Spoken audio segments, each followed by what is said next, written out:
Welcome back to Cyber for Hire, the Managed Security Podcast.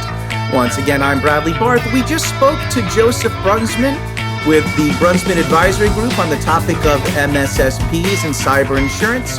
If you missed it, I strongly encourage you to go back and watch. In the meantime, though, it's time for our featured cyber tech and strategy topic, presenting our big idea in security, standardizing MSP tools and techniques across your entire customer base. There's a basic exception that an MSP there's a basic expectation, that an MSP should create a single standardized stack of tools that they'll use to service every one of their customers. And while that makes perfect sense for the MSP, it puts the client in a tricky position. Either abandon the infrastructure and processes that they already have in place and make a big adjustment to align with the MSP's standards, or you have to accept that they cannot access the MSP's services. So this segment is going to examine the pros and cons of this dilemma, at which point we're going to bring in again my partner, Ryan Morris, who will come back on here as co-host, and we're going to discuss this today. Ryan, welcome back. For starters, why this expectation that MSPs must standardize? What are the benefits and consequences of not doing so? So, and I think this is a very big topic for the industry, and it goes to the root of our perspective about not just the services that we provide to customers, but also the internal systems and tools that we use to run our own companies. As a result, I think we need to look at it from two different points of view, from the seller's point of view and from the buyer's point of view. Standardization is the enemy of complexity. Customization is the mother of complexity, right? Like everybody in technology knows that if you create a custom solution for every client, every time you engage them, you will spend more time in the pre-sales and design phase than you actually will in the post-sales getting paid stage. And that complexity is just the enemy of efficient utilization of your billable resources. I get it, and I completely understand the benefits that are associated with that. But from a customer's point of view, I think that we need to remember that we live in the real world. I will bet that absolutely zero of the people listening to this program are ever in their career going to have the experience of approaching a customer and saying to them, I think we ought to talk about cybersecurity and how you are managing your InfoSec requirements, to get a response from that customer, something along the lines of, what? Cybersecurity? I don't know what you're talking about. I've never heard of that before. Yes, they have. Not only have they heard about it, they have spent money, they have spent time, they have made investments in people, in process, in tools that they are currently using to manage, sometimes well, sometimes really, really not well. But what we know is that nobody starts at zero. Whenever you approach an organization, a new customer that you are pursuing, they have something in place. I think it is the wrong thing to approach them and immediately say, whatever you're currently doing, it's bad, it's wrong, you're dumb. I'm smarter, I'm better, I'm the professional. You should, A, throw away all that stuff you've already spent money on, abandon that, and B, lock, stock, and barrel, go with me and the resources that I provide. I think that just creates such a psychological barrier to yes, that it will never be acceptable. And it might be one of the principal reasons why MSPs struggle in the new business development area. So, Ryan, let's examine the pros and cons of the end user or client organization's dilemma as presented in the little abstract or introduction that I read off just moments ago. I know you've in the past mentioned to me that it comes down to the balancing of certain principles, balancing efficiency and scalability with stagnation and vulnerability. What does all that mean? Define it for us and really give us a dive into this dilemma as we presented, and the tough choices that the that the partnering organization or the client organization, is going to need to make when they're working with an MSP. See, that's the right balance to strike. It's a question of standardize for today's efficiency versus stagnate for future compatibility.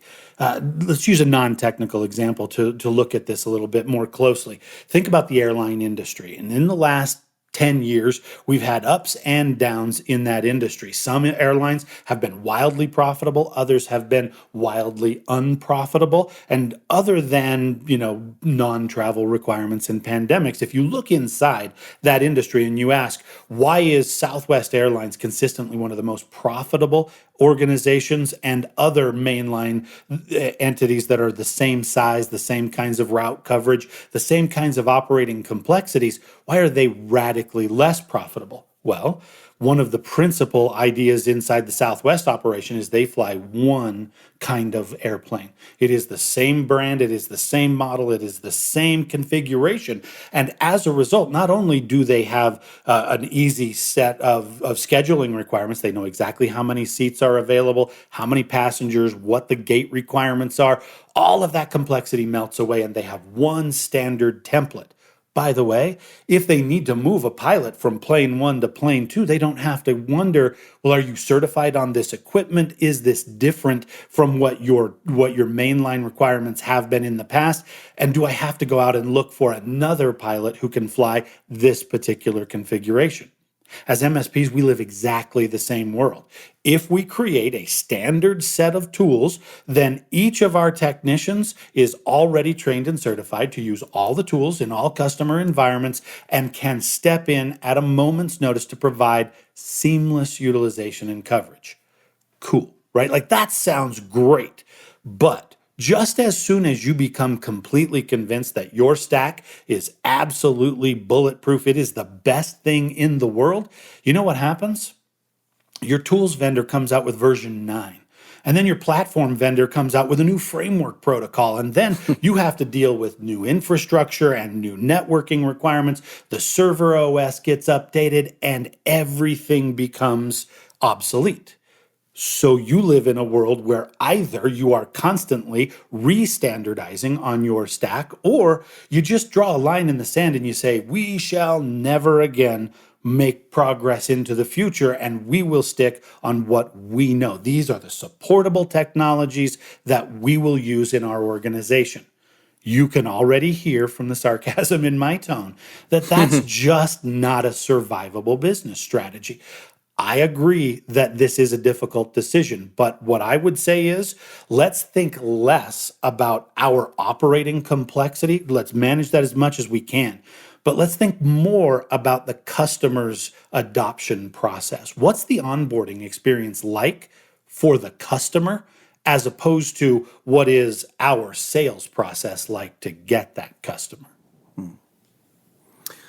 All right, so Ryan, among all of the various MSP tool sets and services that are available out there, where do you find is typically the most discord between a client organization's current established preferences and the MSP way of doing things? And then conversely, maybe you can give us a couple examples of where it's a little bit easier for the client organization to relent and say, okay, we're all right with this change. Absolutely. And this again illustrates the line between the services we provide to our customers and the tools that we use to operate our own businesses. I think the most discord happens between the tools that a customer might be using and the compatibility with our own operating tool sets. PSA, the Professional Services Administration tool sets, the remote monitoring and management tool sets. These are things that we use to schedule our technicians, to manage trouble tickets, to maintain quality of service internally. Some vendors write APIs that make those tools seamlessly compatible with the platforms that we use to run our shop. Others, not so much. Inside the MSP community, I think it's literally an article of faith that you would not use a vendor tool if it is not compatible with your PSA, with your RMM, with other platform tools that you use to run your organization. It's just a go, no go kind of a decision. You know who's never even heard of the concept of a PSA or an RMM and they don't care which one you run? Most end user organizations who are not currently engaged with a service provider for their cybersecurity services. They bought tools on the protocol of, does it work? Is it compatible with my application stack? Is it compatible with my technology infrastructure?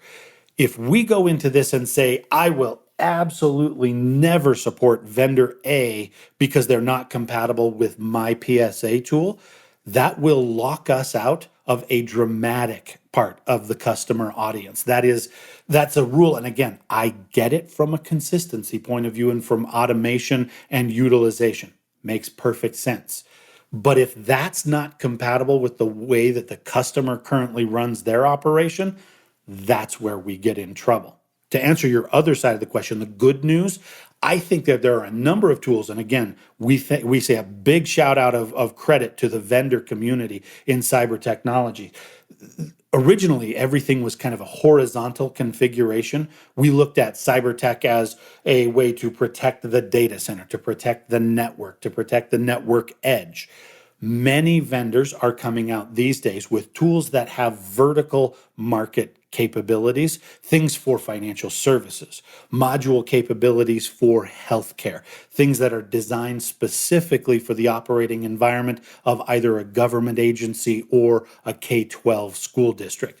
Those kinds of verticalized tools, I think that's new science to the end user. It's good news for them that there are standard practices, and that accelerates the sales cycle dramatically for the service provider. So I think what we need to do is to stop just thinking about our tools in terms of their horizontal capabilities in the overall cybersecurity stack and start thinking vertically about who's the customer, what industry are they in, and what unique kinds of configuration can I bring that are consistent from one school district to another, from one hospital to another. You know they have unique regulations. You know that they have unique data privacy requirements. Let's configure our tool sets that way, and the customers will enthusiastically go with us. Regarding customers' resistance at times to certain standardized tool sets, when is it okay to make an exception for the client? When is it okay to seek middle ground? What would be the circumstances that would justify that or make that more warranted? See, and again, I will go back to the types of tools or the systems that we're responsible for. If what I'm managing for my customers are endpoints, for example, if this is a standard configuration of a desktop, of a laptop, of a tablet, and a smartphone, I can get pretty strict about the way that we manage that, and customers might need to be engaged in an onboarding or a transition process where they deliberately switch off existing tools and onto my recommended or required tool sets. But when it comes to custom implementations of line of business applications, right? You think about ERP implementations, CRM implementations, financials that an organization might be using. There are many of those applications that present data in a format that is just not compatible with the tool sets or the standards that an MSP might require. We will never be in a position of control to say to an organization, you know, I'm cool with your network protocol, but in order for you to be my customer, I'm going to need you to change which ERP application you're using to run your back office and supply chain automation. We're nowhere near that cool to be able to make those kinds of changes. So that's exactly where an MSP, no matter how committed we are to the concept of standardization, we must bend and accommodate what they have done to customize their own business applications. Because I hope they're customizing their business applications. I hope they're making those kinds of investments to run the operation more effectively. But if they have, the more they've invested on the line of business side, the more flexible we will have to be on the technology standards side. All right. Well, that's our big idea in security. But we've still got our quite a few segments coming up left. Ryan, why don't you tell our audience what's up ahead?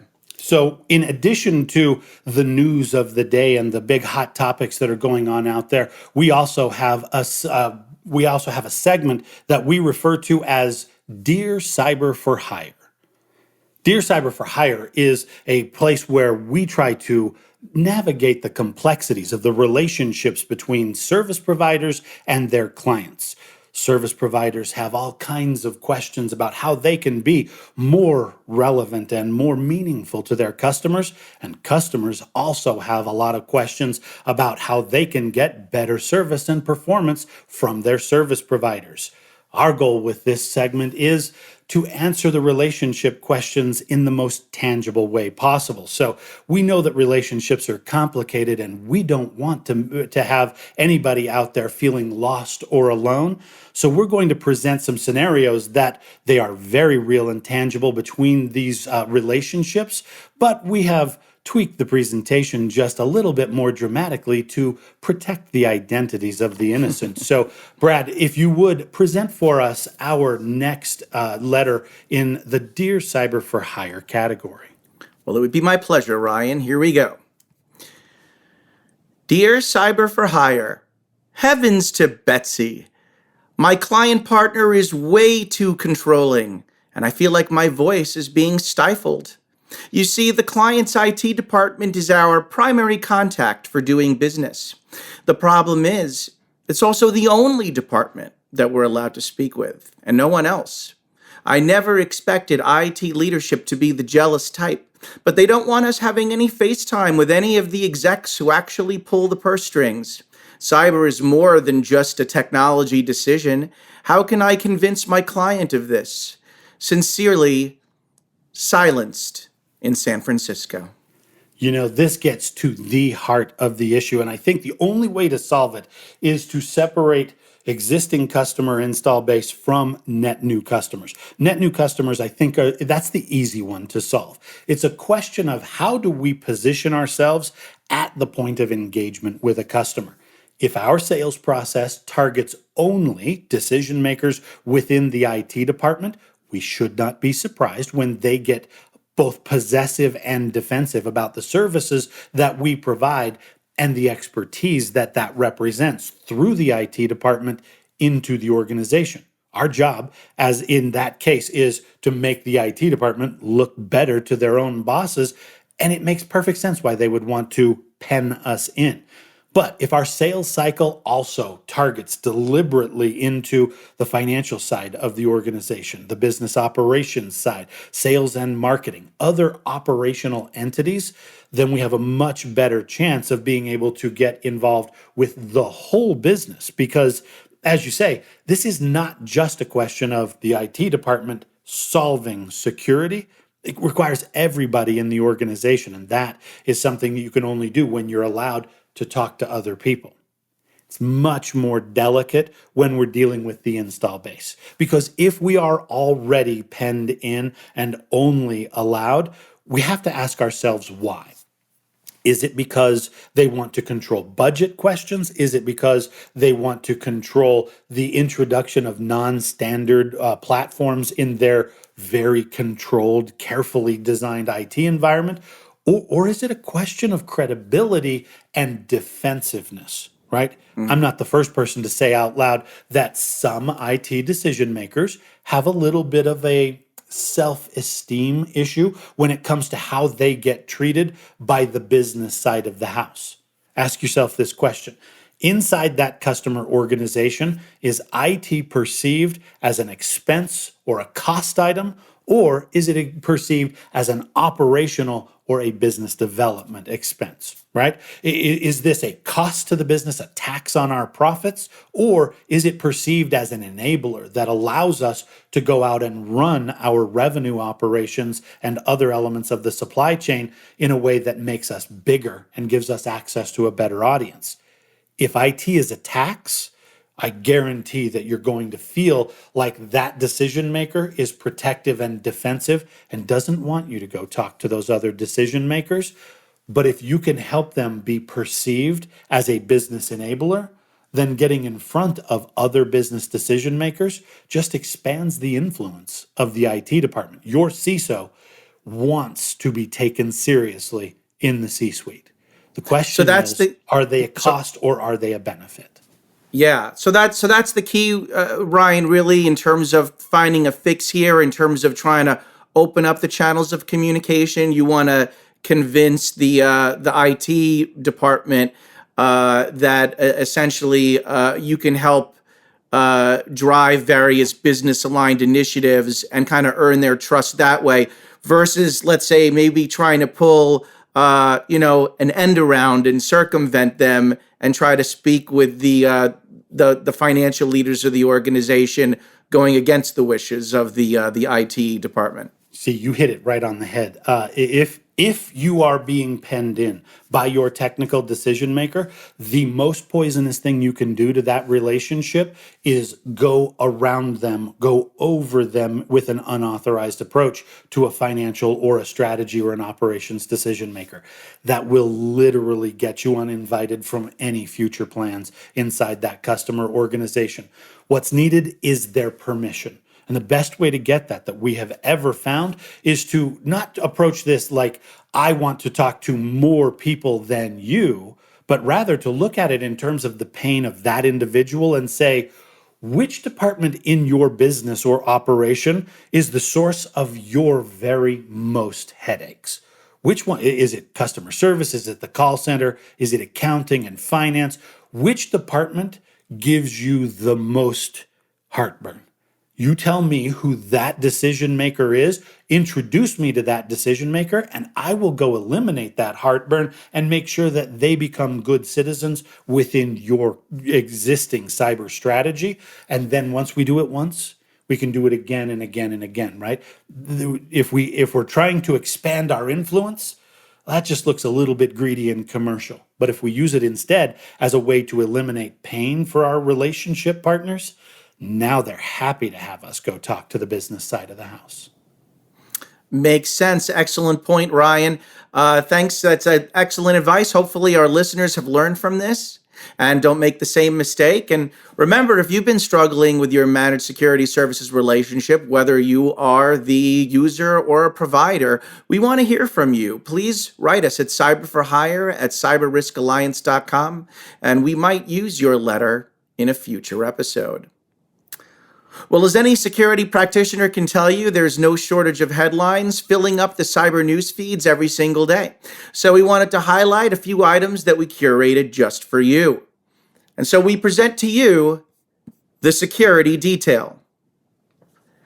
All right, Ryan, let's jump right into it. Headline number one, according to a new software vulnerabilities snapshot from Synopsys, 95% of applications have at least one security vulnerability due to a misconfiguration or other simple vulnerability.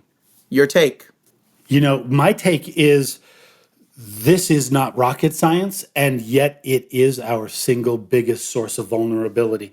Across this industry, we love to pay attention to high-end problems, very complicated issues, and we want to design rocket science solutions that will completely transform the world. And yet, where we still fall down is in simple things like configuration. That's why we have some credibility issues with our customers and the non-technical decision makers. For all the money they spend, for all the tools that they buy from us, we still have vulnerability across their operation. Why is that? Because we need to start with the basics and focus on blocking and tackling at basic configuration. Again, I think it's brilliant that our customers are adopting more and more applications because that indicates that they have a mindset that justifies technology as a business asset. That's a great relationship to have. But the more applications they get, the more likely it is they're going to miss a configuration. Make that a fundamental component of your service operations and charge separately and additionally for it. Beyond the infrastructure costs, charge for application configuration, and you're going to be in a much better situation. Next news headline that comes up for us, the MITRE Ingenuity Foundation has revealed the findings from its first ever attack evaluations for service providers. The MITRE attack framework is something well known in the industry. Bradley, what were the findings? What did you learn from their first report? Yeah, absolutely. The first question that you might ask when you hear this is, all right, well, who ranks at the top of the list? Tell me who's best. These MITRE evaluation exercises aren't really reported that way. They're much more nuanced. So really, to get the most out of the report, you need to dig in and peruse the results and determine what's really most important or relevant to your organization. It is all publicly available. What I can say is that they looked at a field of 16 well-known providers and assessed how well their capabilities line up in terms of recognizing, analyzing, and reporting the TTPs of the oil rig advanced persistent threat group.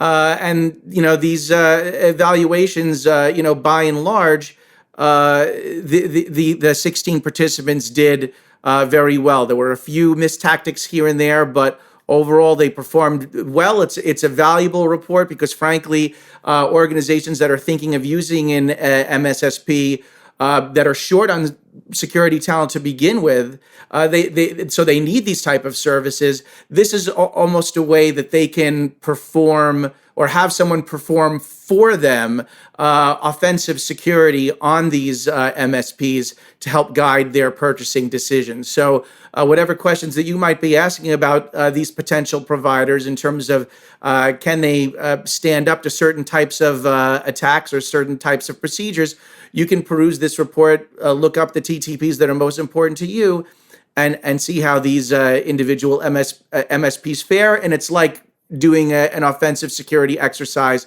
on these MSSPs. All right, headline number 3. Question here, do 60% of SMBs in North America really use a third-party service provider for cybersecurity, as we've seen reported here? Ryan, why don't you give us a little analysis on this? It's a terrific headline. It's incredibly compelling, and yet inside the numbers is where you find the real story.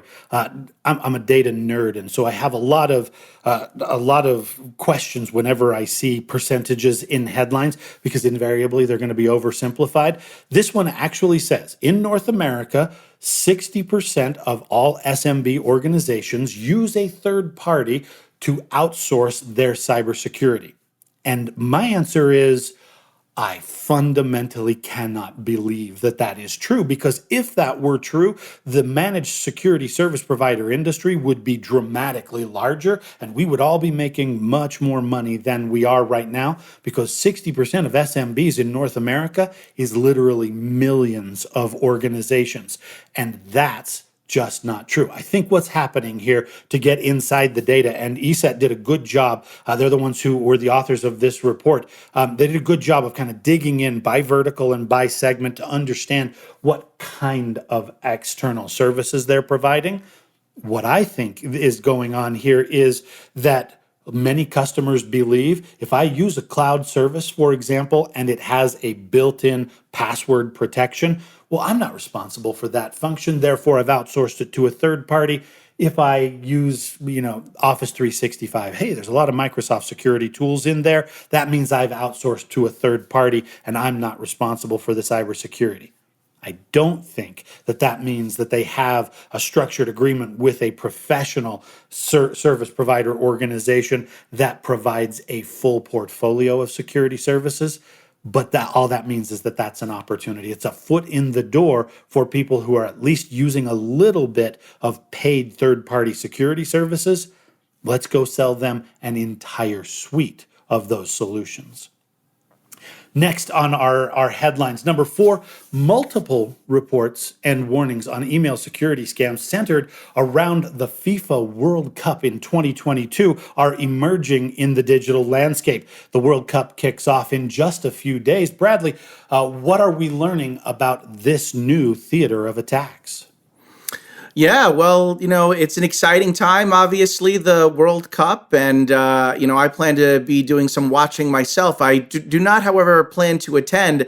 I certainly don't expect that there's going to be any free tickets coming my way. And yet you have reports of things like fake lotteries, purported messages from FIFA officials offering tickets for sale. We know this kind of fraud happens around major sporting events. Same thing with major news events. When we see things happen like COVID, anything that people are talking about, then you have the scammers who start putting together various social engineering campaigns, various phishing campaigns. They craft alluring, tempting emails to try to socially engineer employees into clicking a link. If you are a vCISO or a managed services provider that handles email security or security awareness training, or even if you're just a CEO collaborating with an MSP, it's never a bad idea whenever you have a major event like this coming up to reinforce some of your key anti-phishing lessons to everyone, to employees, etc. Make sure they know, especially when they're on a corporate device, they can't be clicking on items like these, as tempting as it might be when an offer comes along like, hey, great tickets to the final match. It's 99% of the time it's going to be a Bradley, scam. I got the email. They said free first class airfare and tickets on the touchline. I'm going to be there for the final match. You should jump on that one. That one sounds good, right? You know me, man. I'm a soccer nut. I should be there, right? I should totally click on that thing.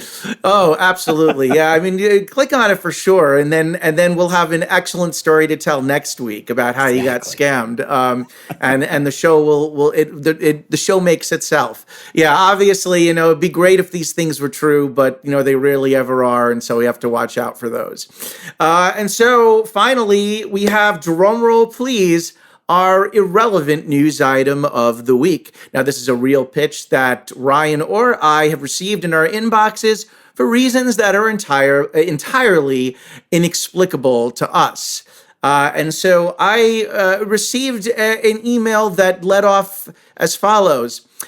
Hello, my fashion friends. Now, already within 4 words, these people clearly don't know me, because I've gotten better at dressing myself over the years.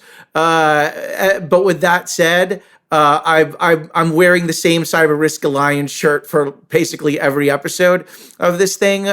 Not saying that I don't want to be a little stylish, but I'm probably not the core audience for this thing.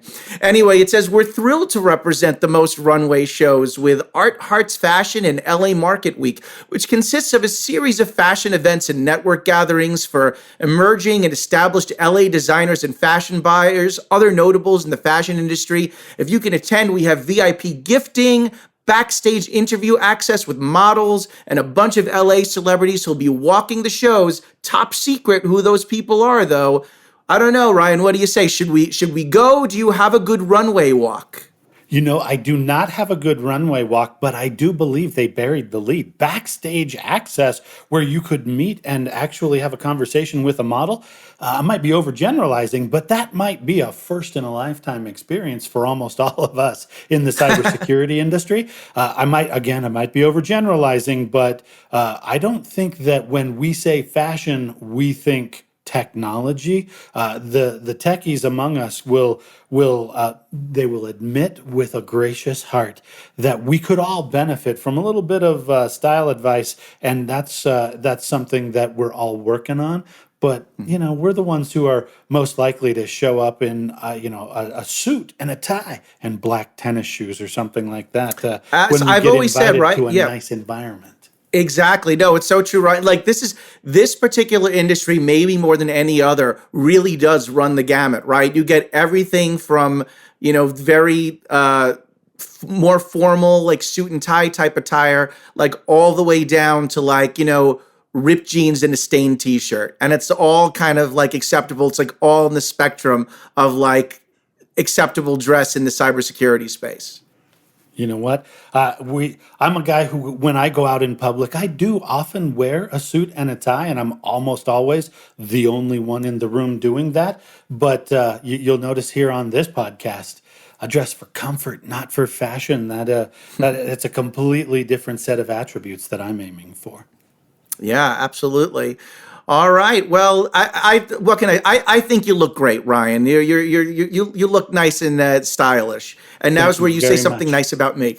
I know. I was going to say you are a scholar and a gentleman, sir. I appreciate you noticing that I'm wearing another quarter zip because that's basically my move these days. If a quarter zip doesn't solve the problem, I might be lost. All right. Well, with that, we've run out of time, but don't worry, we'll be back again soon for episode number 3. Meanwhile, feel free to check out even more cybersecurity podcast content on the SC Media, MSSP Alert, and Channel E2E websites. Until next time, I'm Bradley Barth. And I am Ryan Morris, and please do reach out to us via our show page or our email address and let us know your comments, questions, and insights about the business of cybersecurity. And then we will keep this conversation going on the next episode of Cyber for Hire, your inside source for cyber outsourcing.